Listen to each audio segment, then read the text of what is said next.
and I have been somehow whisked off the bridge and placed on the surface of an asteroid, facing the captain of the alien ship.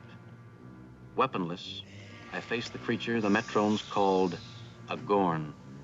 Large, reptilian, like most humans. I seem to have an instinctive revulsion to reptiles. I must fight to remember that this is an intelligent, highly advanced individual, the captain of a starship like myself.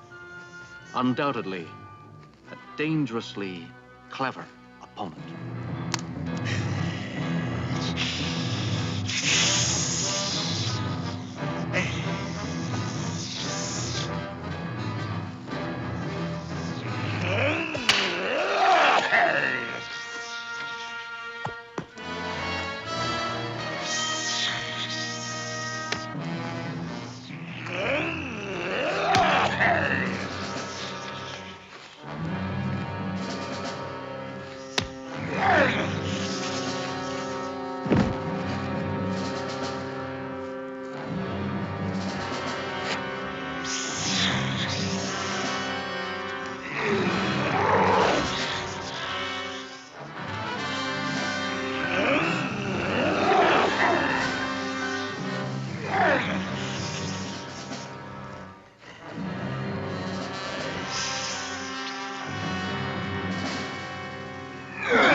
What's wrong? Plenty of what I think happened has happened.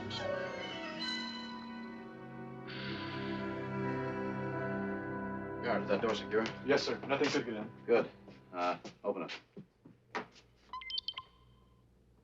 It's not working, sir. It seems to be stuck. Yeah, let me try.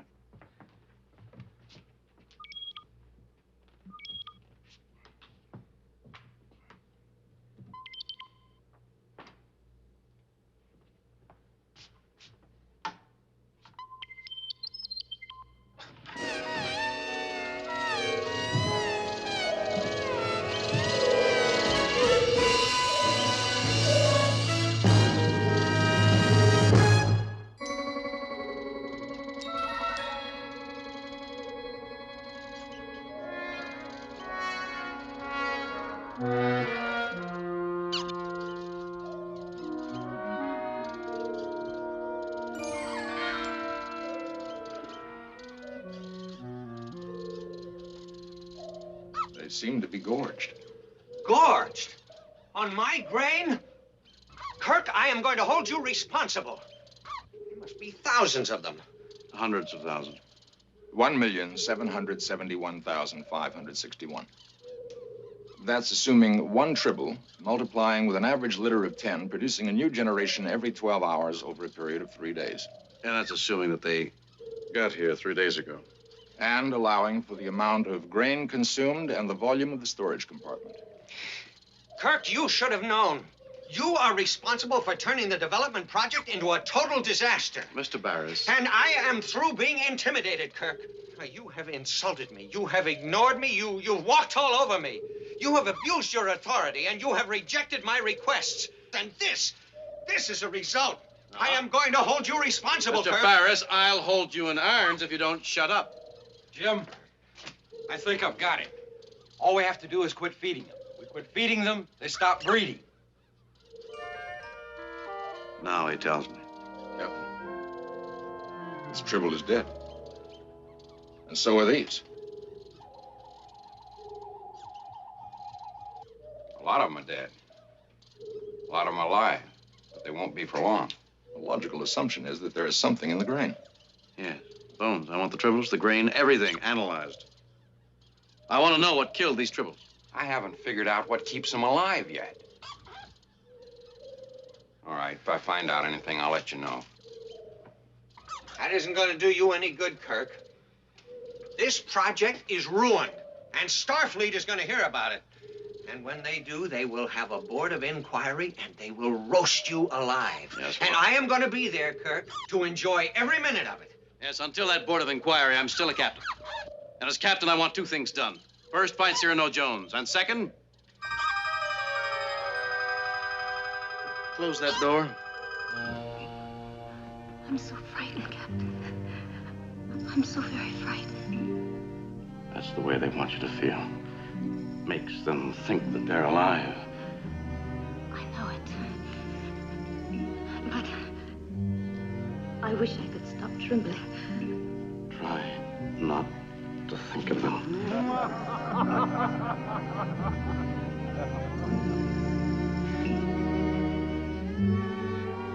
Try.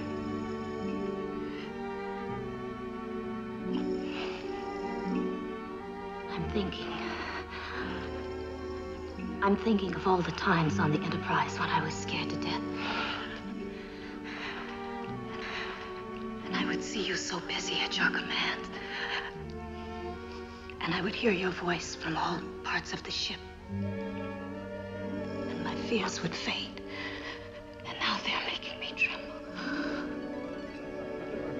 But I'm not afraid. I am not afraid.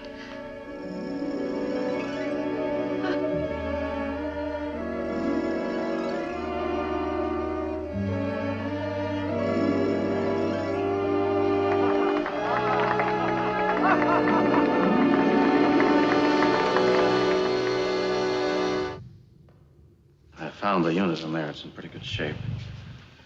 I also found about 1 million of these silicon nodules. They're eggs, aren't they? Yes, Captain. Eggs. And about to hatch. Miners must have broken into the hatchery. Their operations destroyed thousands. I wonder. There. They're coming. All right. All right, let's go. Come on. How you doing, Doc? I'll let you know.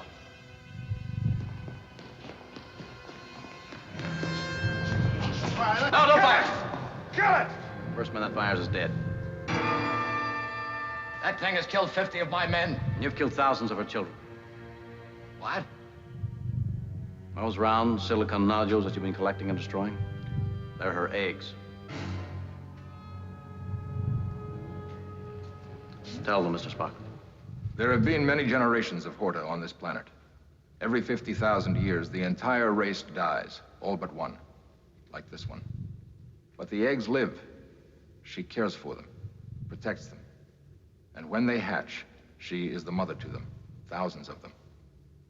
This creature here is the mother of her race. Well, Horta is intelligent, peaceful, mild.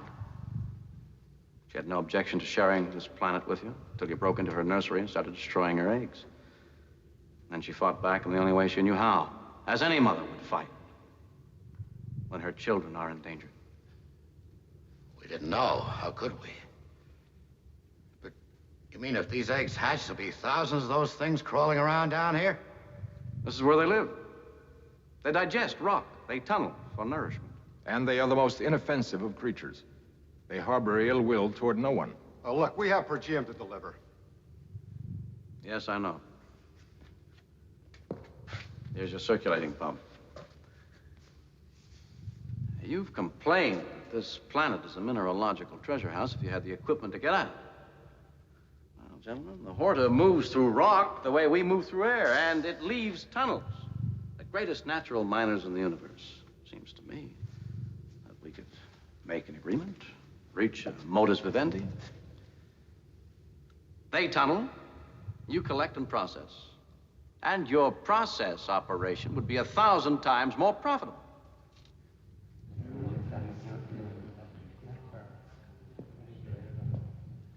Sounds all right if it'll work. Except for one thing. The Horta is badly wounded. It may die. It won't die.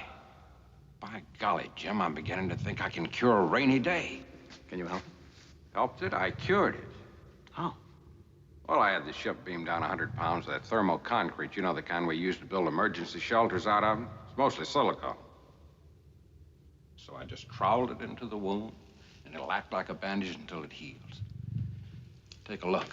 As good as new. Well, Mr. Spark, I'm going to have to ask you to get in touch with the Horta again. Tell her our proposition. She and her children can do all the tunneling they want. Our people will remove the minerals, and each side will leave the other alone. Do you think she'll go for it? It seems logical, Captain. The Horta has a very logical mind. And after close association with humans, I find that curiously refreshing. Go to your vessel. All who are involved must agree to this.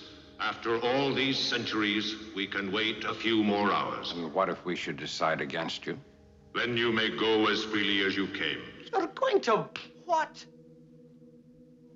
Are they all right in the head, Doctor? No comment. A simple transference. Their minds and ours. Quite simple. Happens every day. Scotty, I need your approval, too. Since you'll be working with them, furnishing them with all they need to make the android robots. You won't be working with them, you'll be working with us, our bodies. They'll be inside us, and we'll be... It all seems rather indecent to me. I'm not so certain of that, Doctor.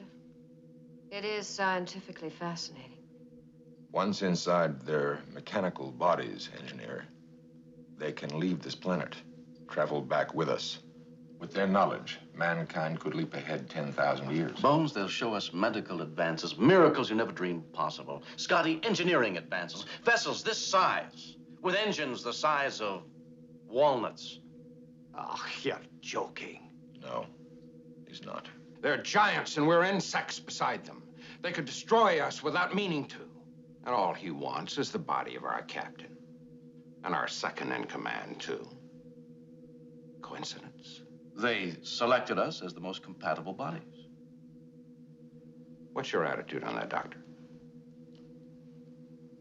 Well, if we all agree, I'm willing to host the Lace's mind.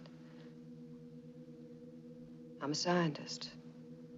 The opportunity is an extraordinary one for experimentation, observation. A starship engine the size of a walnut? That's impossible.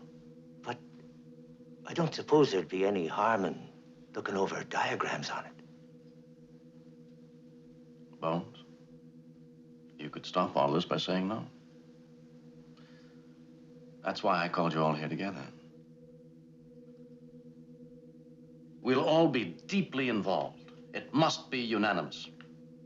Well, then I'll still want one question answered to my satisfaction. Why?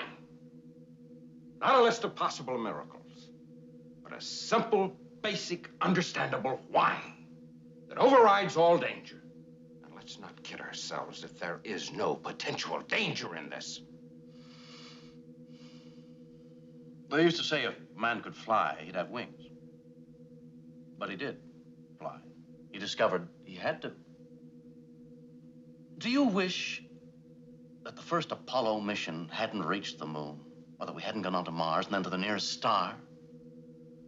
That's like saying you wish that you still operated with scalpels and sewed your patients up with catgut, like your great-great-great-great-grandfather used to.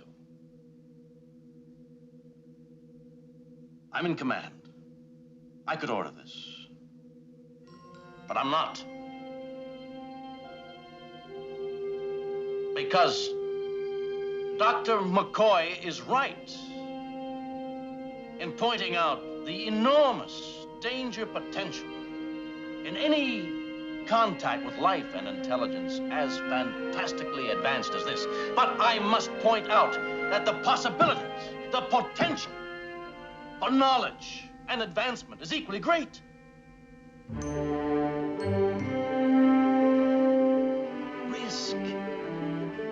Risk is our business. That's what the Starship is all about. That's why we're aboard her.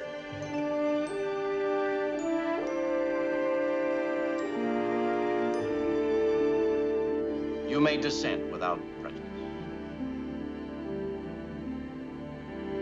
Do I hear a negative vote?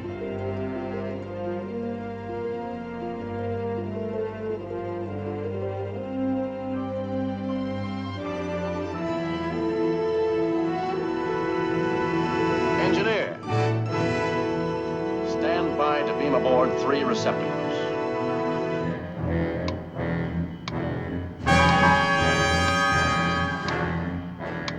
Gentlemen, beam me aboard. We can't, Captain. Transporter is out again. Mr. Scott, 20 seconds to detonation.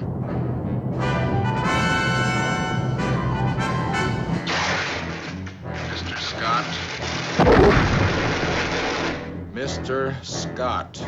Try inverse phasing.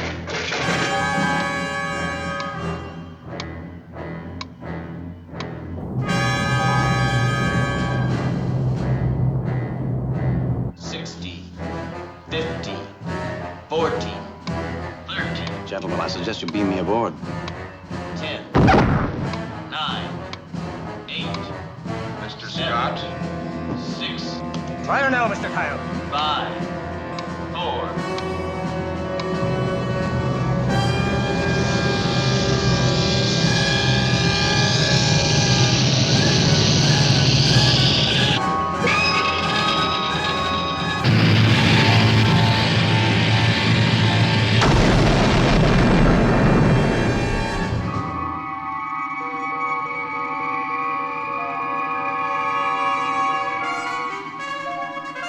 Bridge! We got him through!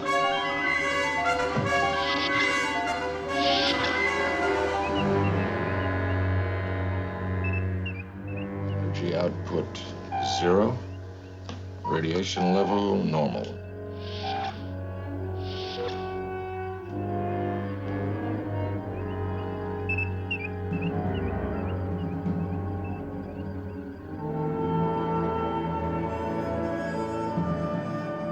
Welcome aboard, Captain. Sensors show all energy sources deactivated. It's quite dead. Mr. Sulu, ease us back to minimum headway. Conserve power as much as possible. Lieutenant Palmer, tell Mr. Scott to expedite repairs on the warp drive. Poor Matt. He gave his life in an attempt to save others. Not the worst way to go. Indeed, Captain. I presume your log will show that Commodore Decker died in the line of duty. Indeed it shall, Mr. Spot. Ironic, isn't it?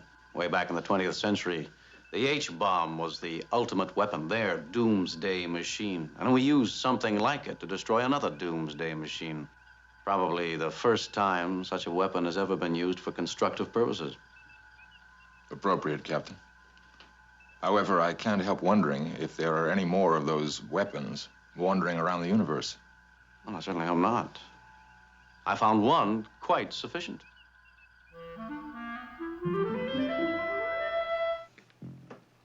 Can't wait. Can't let them die. What are you gonna do? Go through the transporter. Both of us.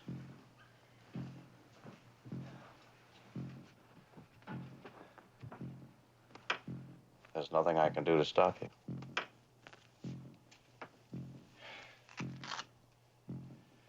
It's what I have to do.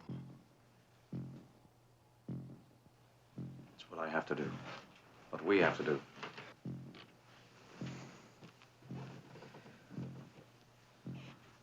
I won't fight you anymore.